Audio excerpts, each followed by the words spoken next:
दोस्तों, आज की कहानी है देव कुमार की विरक्ति। जय श्री कृष्ण मित्रों, आपका हार्दिक स्वागत है आपके अपने YouTube चैनल प्राचीन ऐतिहासिक कहानियों पर। दोस्तों, जीवन के उतार चढ़ाव से गुजरने के बाद जब मनुष्य अपने कर्तव्यों से निवृत्त होता है ना, तब उसके भीतर एक अद्भुत शांति जन्म लेती है। ऐसी ही स्थिति थी देव कुमार की। उसने अपने बड़े बड़े बेटे संत कुमार को वकील बनाकर, छोटे बेटे साधु कुमार को बीए की डिग्री दिलाकर और छोटी लड़की पंकजा के विवाह के लिए अपनी स्त्री के हाथों में 5,000 रुपये नगद रखकर देव कुमार ने यह समझ लिया कि वह जीवन के कर्तव्यों से मुक्त हो गए और जीवन में जो कुछ शेष रहा है उसे ईश्वर चिंतन के अर्पण कर सकते हैं। आज चाहे कोई उन पर अपनी जायदाद को भोग विलास में उड़ा देने का इल्जाम लगाए, चाहे साहित्य के अनुष्ठान में, लेकिन इससे कोई इनकार नहीं कर सकता कि उनकी आत्मा विशाल थी। यह असंभव था कि कोई उनसे मदद मांगे और निराश हो। उन्होंने हर किसी की मदद की।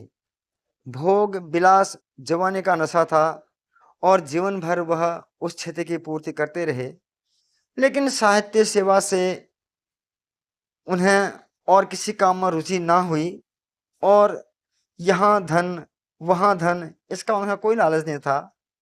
यश मिला और उनके असंतोष के लिए इतना काफी था। संचय में उनका विश्वास ही भी न था। संभव है परिस्थिति ने इस विश्वास को दृढ़ किया और उन्हें कभी संचय न कर पाने का दुख भी नहीं हुआ। सम्मान के साथ अपना निर्वाह होता जाए, इससे ज्यादा वह और कुछ नहीं चाहते थे। साहित्य रसिकों में जो एक अकड़ होती है, चाहे उसे सेकी ही क्यों ना कह लो, वह उनमें भी थी। कितने ही रईस और राजे इच्छुक थे कि वह उनके दरबार में जाएं, अपनी रचनाएं सुनाएं, उनको भेंट करें, लेकिन देव कुमार ने आत्मसम्मान को कभी हाथ से न जाने दिया। किसी ने बुलाया भी तो धन्यवाद देकर टाल दिया। इतना ही नहीं, वह यह भी चाहते थे कि राजे और रईस मेरे द्वार पर आएं, मेरी खुशामद करें, जो अनहोनी बात थी। अपने कई मंदबुद्धि सहपाठियों को वकालत या दूसरे सिंगों में धन के ढेर लगाते, जायदादें खरीदते, नए नए मकान बनवाते देखकर कभी कभी उन्हें अपनी दशा पर खेद होता था।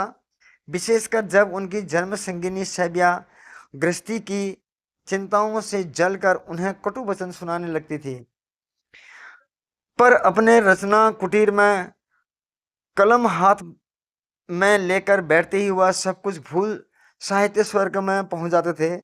आत्मगौरव जाग उठता था, सारा अवसाद और विषाद शांत हो जाता था।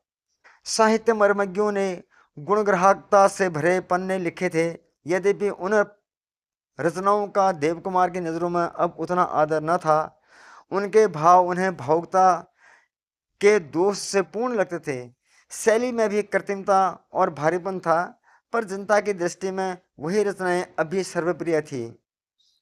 एक नई कृतियों से बिना बुलाए मेहमान का सा आदर किया गया, मानो साहित्य संसार संगठित होकर उनका अनादर कर रहा हो। कुछ तो यूं भी उनकी इच्छा विश्राम करने की हो ही रही थी। इस शीतलता ने उस विचार को और भी दृढ़ कर दिया। उनके दो चार सच्चे साहित्य मित्रों ने इस तर्क में उनका ढांढस देने की चेष्टा की कि बड़ी भूख में मामूली भोजन भी जितना प्रिय लगता है, भूख कम हो जाने पर उससे कहीं रुचिकर पदार्थ भी उतने प्रिय नहीं लगते। इस पर उसने उन्हें आश्वासन न हुआ। उनके विचार में किसी साहित्यकार की सजीवता का यही प्रमाण था कि उनकी रचनाओं की भूख जनता में बराबर बनी रहे। जब वह भूख ना रहे तो उसको क्षेत्र से प्रस्थान कर जाना चाहिए। उन्हें केवल पंकजा के विवाह की चिंता थी और जब उन्हें एक प्रशासक ने उनकी पिछली दोनों कृतियों के 5,000 रुपये दे दिए तो उन्होंने इसे ईश्वरीय प्रेरणा समझा और लेखनी उठाकर सदैव के लिए रख दी। मगर इन 6 महीनों में उन्हें बार बार अनुभव हुआ कि वे वानप्रस्थ लेकर भी अपने को बंधनों से न छुड़ा पाए। सेबिया के दुराग्रह की तो उन्हें कुछ ऐसी ही परवाह न थी। वह उन देवियों में थी जिनका मन संसार से कभी नहीं छूटता था। उसे अब भी अपने परिवार पर शासन करने की लालसा बनी हुई थी, और जब तक हाथ में पैसे भी न हों वह लालसा पूरी न हो सकती थी। जब देवकुमार अपने 40 वर्ष के विवाहित जीवन में उनकी तृष्णा न मिटा सके, तो अब उनका प्रयत्न करना वह पानी पीटने से कम व्यर्थ न समझते थे। दुख न होता था संत कुमार के विचार और व्यवहार पर, जो उनको घर की संपत्ति लुटा देने के लिए इस दिशा में भी क्षमा न करना चाहता था। वह संपत्ति जो 50 साल पूर्व 10,000 में बेच दी गई, आज होती तो उससे 10,000 साल की निकासी हो सकती थी। उनकी जिस नाराजगी में दिन को शेयर लौटते थे, वहां अब नगर का सबसे गुलजार बाजार था। जिनकी जमीन 100 रुपये वर्ग फुट पर बिक रही थी, संत कुमार का महत्वाकांक्षी मन रह रहकर अपने पिता पर कुढ़ता रहता था। पिता और पुत्र के स्वभाव में इतना अंतर कैसे हो गया, यह रहस्य था। देव कुमार के पास जरूरत से ज्यादा हमेशा कम रहा, पर उनके साथ सदैव खुले रहे। उनका सौहार्द भावना से जागा हुआ मन कभी कंचन की उपासना को सजीव का लक्ष्य न बना सका। यह नहीं कि वह धन का मूल्य जानते न हों, मगर उनके मन में यह धारणा जम गई थी कि जिस राष्ट्र में 3/4 प्राणी भूखे मरते हों, वहां किसी एक को बहुत सा धन कमाने का कोई नैतिक अधिकार नहीं है, चाहे इसकी उसमें सामर्थ्य हो। मगर संत कुमार की लिप्सा ऐसे नैतिक आदेश पर हंसती थी। कभी कभी तो निसंकोच होकर वह वहां तक कह जाता था कि जब आपको साहित्य से प्रेम था तो आपको ग्रस्त बनाने का क्या हक था। आपने अपना जीवन तो चौपट किया ही, हमारे जीवन भी मिट्टी में मिला दिया, और अब आप वानप्रस्थ लेकर बैठे हैं, मानो आपके जीवन के सारे रण चुक गए। जाड़ों के दिन थे, 8 बज गए थे, सारा घर नाश्ते के लिए जमा हो गया था। पंकजा तख्त पर चाय और संतरे और सूखे मेवे तस्तरियों में रख दोनों भाइयों को उनके कमरों में बुलाने लगे, और एक क्षण में आकर साधु कुमार बैठ गया। ऊंचे कद का, सुगठित, रूपवान, गोरा, मीठे वचन बोलने वाला सौम्य युवक था, जिसे केवल खाने और सैर सपाटे से मतलब था। जो कुछ मिल जाए भरपेट खा लेता था और यार दोस्तों में निकल जाता था। सैबिया ने पूछा, संतो कहाँ रह गया? चाय ठंडी हो जाएगी तो कहेगा यह तो पानी है, बुला ले तो साधु।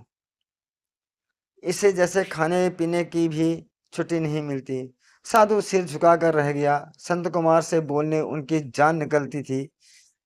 सैबिया ने एक क्षण बाद फिर कहा, उसे भी क्यों नहीं बुला लेता?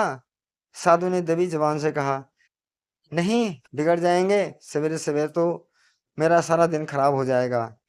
इतने में संत कुमार भी आ गया। शक्ल सूरत में छोटे भाई से मिलता जुलता, केवल शरीर का गठन उतना अच्छा न था। हाँ, मुख पर तेज और गर्म की झलक थी, और मुख पर एक शिकायत सी बैठी हुई थी, जैसे कोई चीज उसे पसंद ना आती हो। दोस्तों, अगर यह कहानी आपको अच्छी लगी तो इसका अगला भाग सुनने के लिए कमेंट बॉक्स में ज़रूर लिखें, और वीडियो को लाइक, शेयर, सब्सक्राइब जरूर करें। आपका बहुत बहुत धन्यवाद। आपका दिन शुभ हो और मंगलमय हो। धन्यवाद।